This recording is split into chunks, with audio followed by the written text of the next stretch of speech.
I want to be with people who see me in my goodness and dignity, who also see my failings and foibles, and who still love me.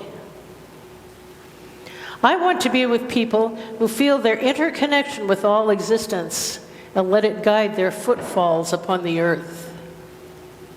I want to be with people who see life as a paradox and don't always rush to resolve it. I want to be with people who are willing to walk the tightrope that is life and who will hold my hand as I walk mine. I want to be with people who let church call them in a different way of being in the world. I want to be with people who encourage, support, and even challenge each other to higher and more ethical living. I want to be with people who inspire one another to follow the call of Spirit. I want to be with people who covenant to be honest, engaged, and kind, who strive to keep their promises and hold me to the promises that I make. I want to be with people who give themselves, who share their hearts and minds and gifts. I want to be with people who know that human community is often warm and generous, sometimes challenging, and almost always a grand adventure. I love that line. In short, I want to be with people like you.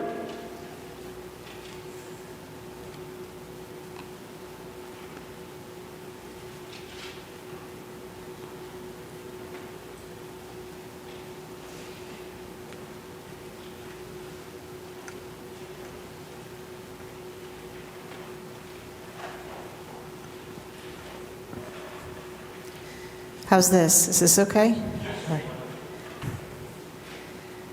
So let's talk about your lived experience of church.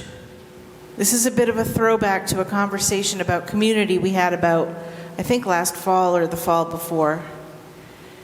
And it applies very well to the time of welcoming new members. It is a great time for you who have been here a while to take a bit of an inventory of why you come to church. In theory, you are here today by your own choosing. Without threat of force, you got up, took some sustenance, threw some clothes on, and decided this was what you were going to do this morning.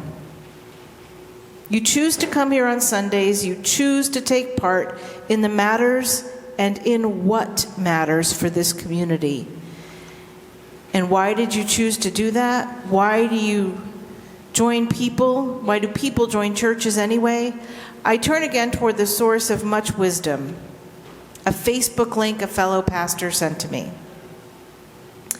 To join a church is to commit to a social circle you do not get to choose and can therefore show whether your spirituality is crap or not, because you have, in theory, to remain in right relationship with people you do not necessarily agree or relate to.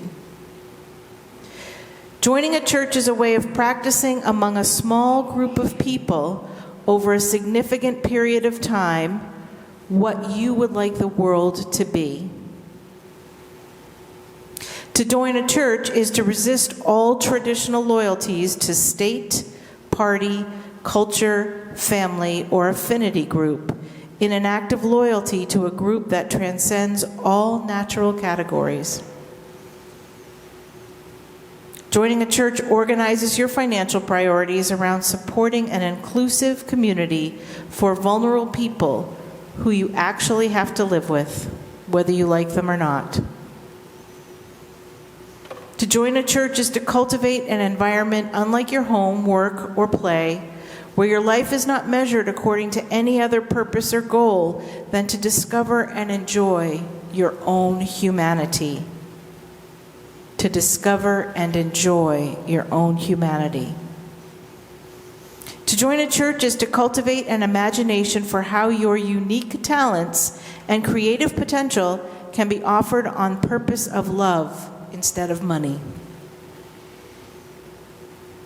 Joining a church is a life lesson in how to deal with butt heads without retaliating, dehumanizing, or running away, in desperate hope of not becoming a butthead yourself.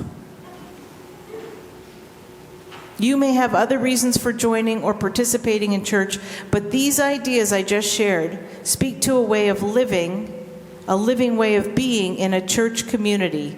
These speak to a lively community, a life-giving community. I offer these words for you to consider this morning. Perhaps I should have called you ahead of time and offered them before you showed up so you could consider them. 6 others today have decided that we want to enter this living tradition of this church. We have met many of you, gotten involved in the work of the church already. We have worshiped with you. We choose to share the fullness of ourselves. As we enter into this life of the church and into your lives, I invite you, the members of UUCSB, to commit yourselves to offer your full selves, your honesty, your respect, your friendship, your vulnerability, and your care.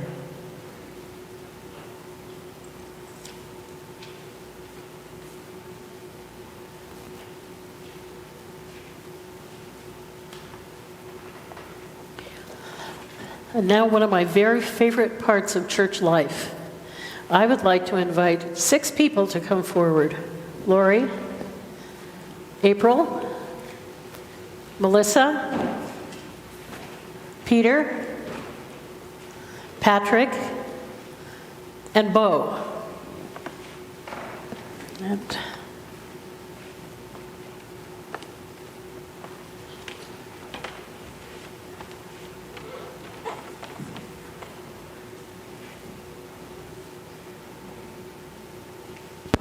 I think it's easier if I just use this handheld mic.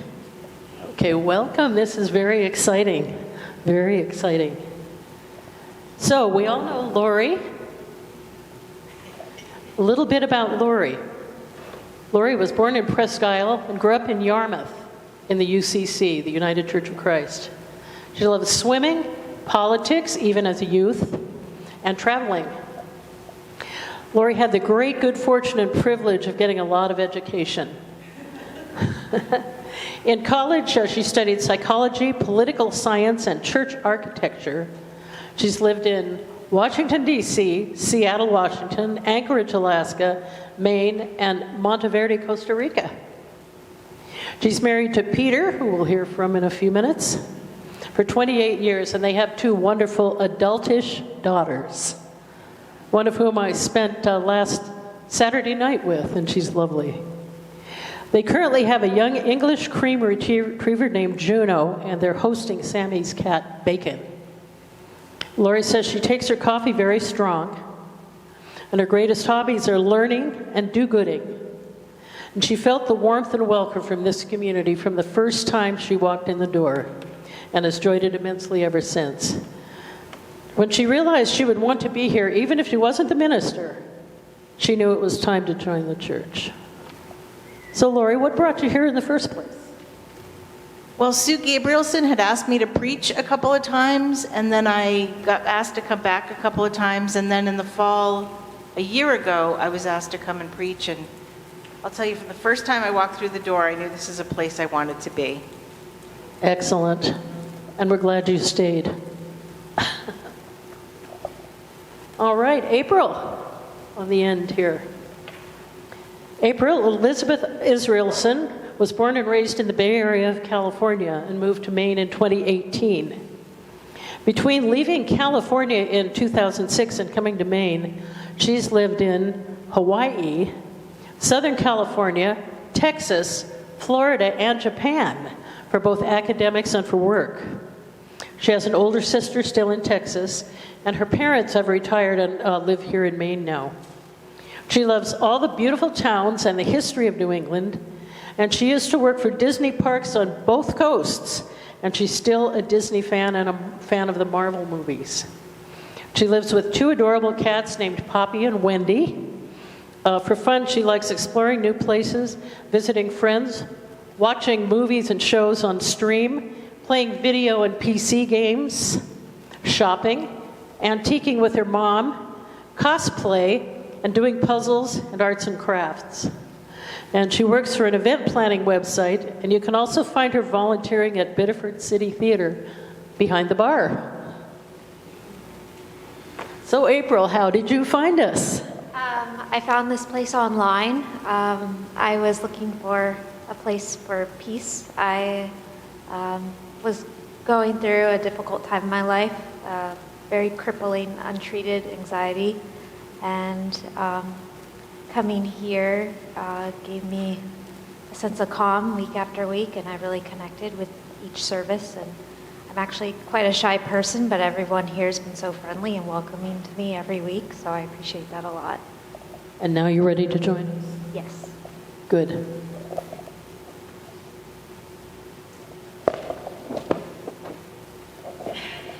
Patrick.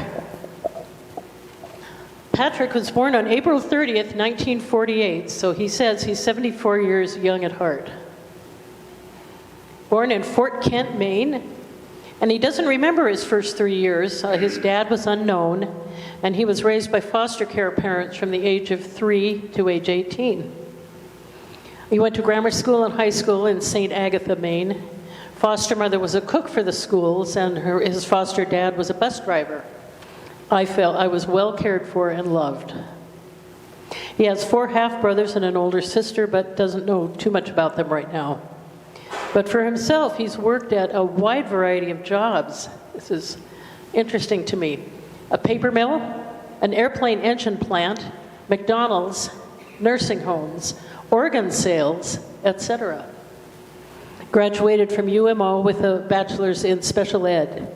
Patrick did some teaching in Maine and Florida, and then worked at Maine Medical Center for 16 years as a CNA 3 and a unit person.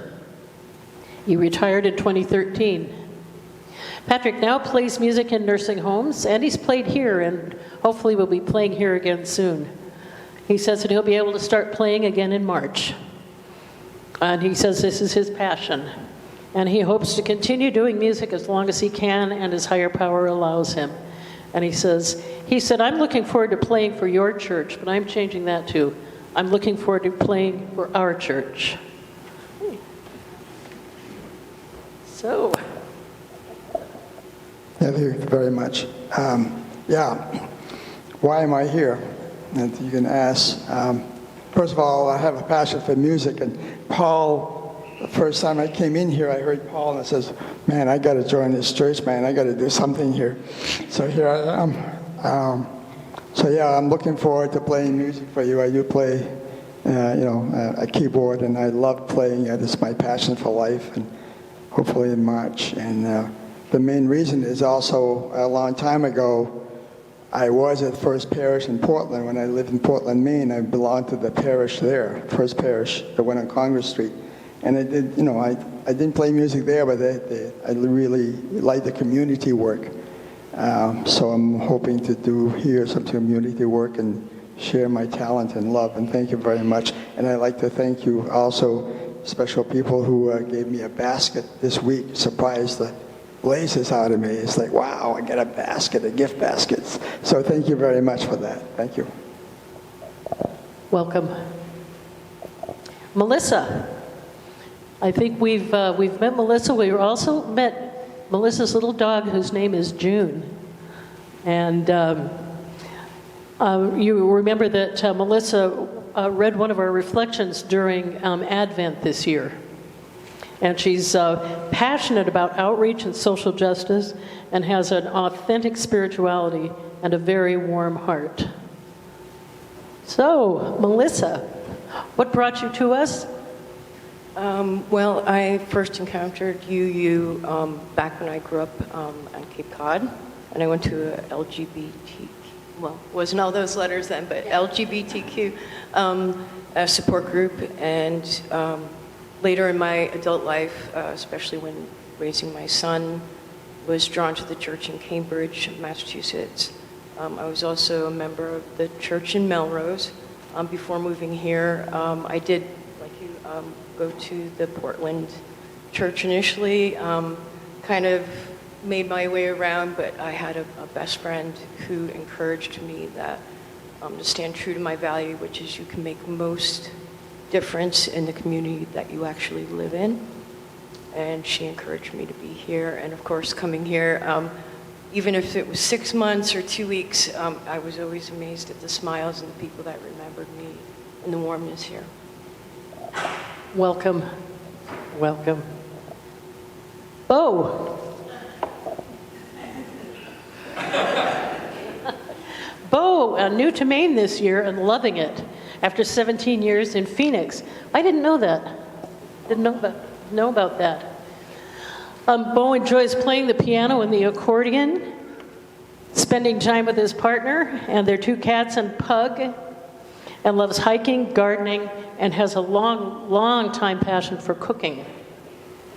Bo started attending our church in October and feels very blessed with meeting such a wonderful community and learning more about his own spiritual path. So Bo, what brought you here? First of all, I feel like my bio was a little short. Gosh, I'm a Gemini. I like little milk in my coffee. I like sunsets better than sunrises. It's a long and it's a little bit of a funny story. I'll try to keep it brief. I was raised very secular, and I found that I didn't really develop a concept around faith or what the word means, as I was young. And I started to find that really affected other issues in my life, like having issues with trust and anxiety. And so I just kind of got to a point in my life when I was in Phoenix where I said, you know what, I'm not happy. And I was stagnating, and I needed to make a change. And so I kind of looked all over the map. I'm like, where am I going to move? I ended up at Maine. And then in this area of Maine, I saw that there was a Unitarian church, which really appealed to me. I had some positive experiences for a short amount of time at a UU church back in Illinois. I grew up in the Midwest. So I say, okay, well, that's important. I think I need to explore some sort of spiritual path. I get out here, and it's just me. So then I go, I'm really shy. I can't leave the house. And that happened for a while, and I was trying to overcome that. Then, coincidentally, I met my partner, Trevor, who attends this church, and then I was like, well, that isn't a sign, right? So I came here, and I was like, of course I'm supposed to be here. Well, why would I not? Everybody here is all of you, so fantastic. So, like I had said in the bio, very blessed to know all of you, and thank you for having me. And welcome, Bo. Peter's last name is Whittemore. Peter grew up as a foreign service brat, having lived in places such as India, Bangladesh, Morocco, and Zaire, which is now the Democratic Republic of Congo. This gave Peter, he said, such a great appreciation for different peoples and different cultures. After graduating college, he worked for the U.S. Agency for International Development, through which he met the lovely and talented Lori, the future Reverend Doctor, and she will have you know. We have 2 wonderful 20-something daughters, Maddie and Sammy. These days, he's become a professional futzer, I love that word, and find ways to take something operational and make a mess of it. I love that. Peter enjoys exploring local hiking trails, walking the dog Juno at Ferry Beach State Park, and he's currently reading Chip War, The Fight for the World's Most Critical Technology. He really enjoys the caring community, and he says he's starting to warm up to Brian's puns.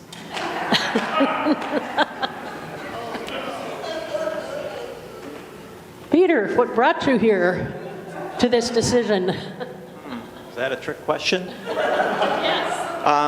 Well, I am married to the Reverend Doctor, and it's a package deal.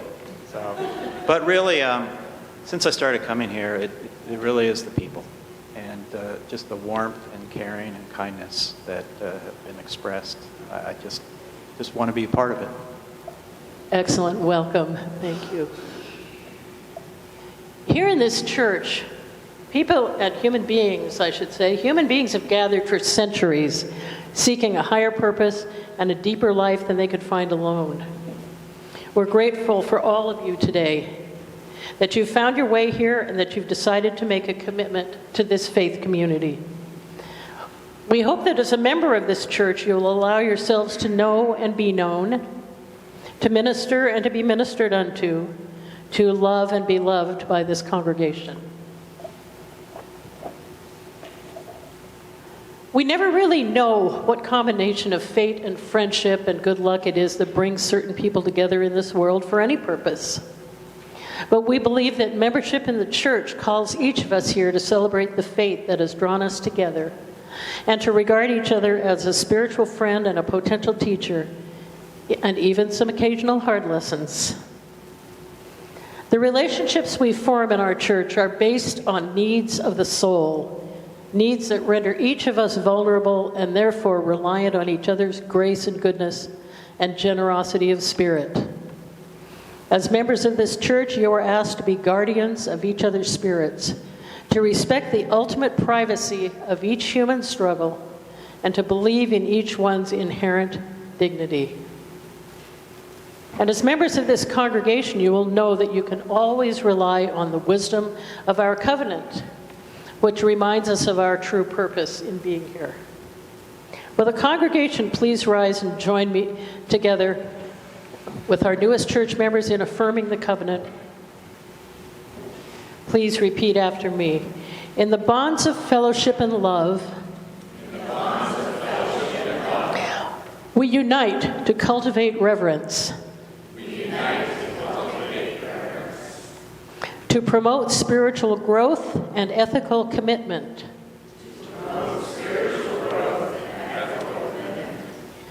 To minister to each other's needs and to those of humanity.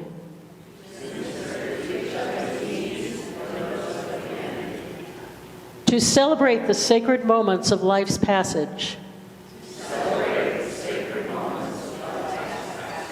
And to honor the holiness at the heart of being.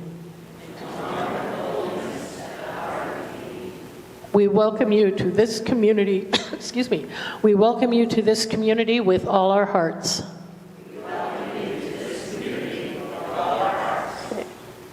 Thank you. Yes, yes.